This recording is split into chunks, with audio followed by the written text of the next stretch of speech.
Good afternoon, I'm Steve Hensley. First at 4, help continues to pour into parts of eastern Kentucky. Clay County was not hit as hard as some places, but still has many homes in need of repair. WINT's Phil Pendleton met up with a crew helping folks put their lives back together. Volunteers from several different states, including Kentucky, are now inside this home. They're installing new drywall today after they had cleaned everything out, after this home, like so many others, was inundated with several feet of water, and it destroyed just about everything that it touched. The woman who lives in this home needed a lot of help after 2 feet of floodwater came in 3 weeks ago. It's been a long, tedious process to take everything out and then rebuild. Throughout Clay County, the community of Anita is coming back together, but some roads are still in rough shape. People need help restoring what was lost, and a group out of Mississippi and Tennessee are providing that help. Sometimes we're stretched very thin and unable to help everybody at one time. We've had tremendous amount of support and groups that have come from everywhere. They hope to have all the drywall inside the house by this weekend. They hope that everything will be ready to be moved back in, including furniture and possibly even people within a couple of weeks. In Clay County, Phil Pendleton, now back to you. The floodwaters were also deadly in Clay County, where 2 people, an elderly man and a woman, were both killed when floodwaters swept through their homes. Decades worth of history kept by Apple Shop in Whitesburg was damaged in the flood. Apple Shop kept around 50 years worth of archived footage and other items. Now staff and volunteers are working hard to save whatever they can. Apple Shop film director Willa Johnson says losing anything that they archived would be personal. We had a building full of those personal items, and so losing a building full of those like really emotional pieces of a region felt like losing your home ornaments and your home.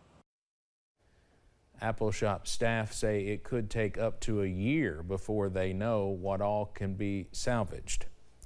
A family in Breathitt County is thankful they still have each other after floodwaters swept their double-wide trailer down the creek. The Fugate family lives in the River Caney area. Early that Thursday morning, Bridget was woken up by a phone call from her mother warning her of high water. Within 10 minutes, water was up to her waist as she and her husband and 2 children treaded through water to safety. But her other son in the house next door was trapped with his wife and 3-year-old child. He threw the child to his father as he and his wife swam to safety. My husband was trying his best. He would try to tread through the water to get him, and the debris would just hit him, and he couldn't get to him. And we really thought, you know, that they're just not going to be able to get out. Fugate said they stayed huddled under the bottom of a doghouse in the pouring rain for hours, only able to see the damage when lightning struck. Emily Bennett will have more on this incredible story tonight at 6.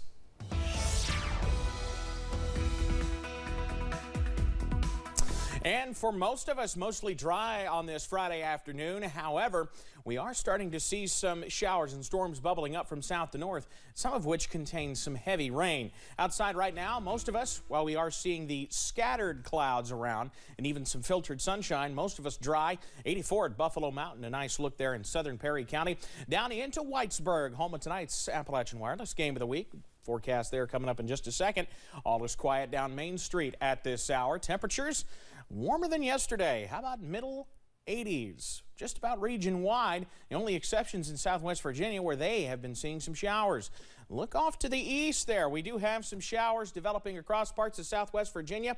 A flash flood warning for eastern parts of Buchanan County. That runs until 6:30. The good news, the rain has moved out of the area, and that severe thunderstorm is also now out of our area. But stronger storms farther to the south and west across portions of Dickinson County, south of Clintwood, and around Wise, east of Norton there in Wise County. So we'll continue to watch these showers and storms bubble up from south to north. You see the kind of general trend there, and We're going to have to watch that for the forecast for the game of the week as well. Of course, our game of the week tonight, Shelby Valley at Letcher Central. 74 at kickoff, down into the low 70s for halftime, and as we finish things out on this first football Friday night of the season. The very latest on what that forecast means as we head into the weekend, coming up in just a bit. Steve? Evan, thank you. A mining company in Floyd County was indicted in federal court for falsifying dust samples earlier this week. In the indictment, employees of Black Diamond Coal LLC were accused of knowingly making and certifying false claims, and in October 2020 was found to be using a dust sampler on the surface of the mine in cleaner air rather than underground. Wes Addington, director of the Appalachian Citizens Law Center in Whitesburg, says this type of case is more common than you might think, and any mining company found to be lying about dust samples deserves to be prosecuted. We've heard from our clients, and many miners can tell you at some point in their career they've worked in an operation that has falsified dust sampling at their mine. And MSHA understands, I think, that this is happening, but there has to be a real emphasis from the government to root this out. We did reach out to the owner of Black Diamond Coal, but they did not want to comment on the case. We'll have more about the indictment and reaction from Wes Addington tonight at 6. A federal judge sentenced an ISIS terrorist who was part of the notorious terrorist cell nicknamed the Beatles to life in prison today. He was found guilty in April for his role in the murders of 4 American hostages in Syria. CBS's Astrid Martinez reports from New York. The families of American hostages killed in Syria left the federal courthouse in Virginia after Al-Shifi El-Sheikh was sentenced to life in prison. El-Sheikh was part of a notorious ISIS terrorist cell nicknamed the Beatles because of their British accents. Let this sentencing make clear to all who dare to kidnap, torture, or kill any American citizen abroad that U.S. justice will find you wherever you are. Diane Foley noted that the sentencing came on the 8th anniversary of the beheading of her son, journalist James Foley. He was killed along with American journalist Stephen Sotloff and humanitarian aid workers Peter Kasich and Kayla Mueller. They've left a legacy of profound moral courage. The 3 men were beheaded, but questions remain about exactly what happened to Mueller. We continue to search for the truth about what happened to her because we don't know for sure. ISIS claimed she was killed in a coalition airstrike, but prosecutors say ISIS repeatedly sexually assaulted her, then killed her. We want to bring her home. We want to put her on American soil where she belongs. El-Sheikh was found guilty in April. Prosecutors had to take the death penalty option off the table as part of a deal with the United Kingdom to get him tried in the United States. Astrid Martinez, CBS News, New York.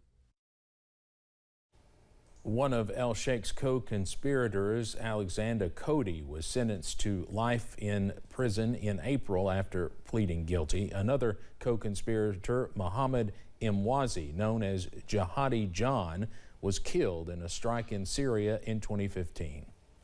A new report shows no school year in the U.S. in nearly a decade saw as much gunfire as last year. A nonpartisan group that advocates against gun violence called Every Town for Gun Safety published the report. It shows between August 1st, 2021 and May 31st of this year, there were 193 incidents of gunfire. That's more than double the total from the previous year. No other school year going back to 2013-14 ever had more than 75 incidents of gunfire. The report says homicides, assaults, suicides, and suicide attempts make up nearly 60% of all gun violence at schools. The authors of the report found most school shootings are carried out by a student or former student at a school, and usually the guns used come from the student's home. Vanessa Bryant, the widow of the late NBA legend Kobe Bryant, took the witness stand today in her federal civil lawsuit against Los Angeles County. She and Chris Chester, whose wife and daughter were also killed in the same helicopter crash as Bryant, filed a lawsuit over crash scene photos taken and shared by first responders. A deputy sheriff took the stand and expressed great regret that he showed images from the scene to a bartender friend.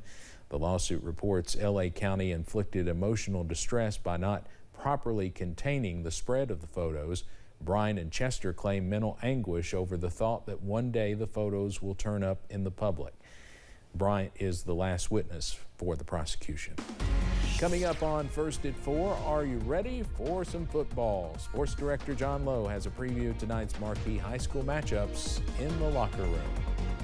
But first, keeping a close eye on pinpoint Dopplers, we head through the evening hours tonight. The very latest on that football Friday night forecast coming right up.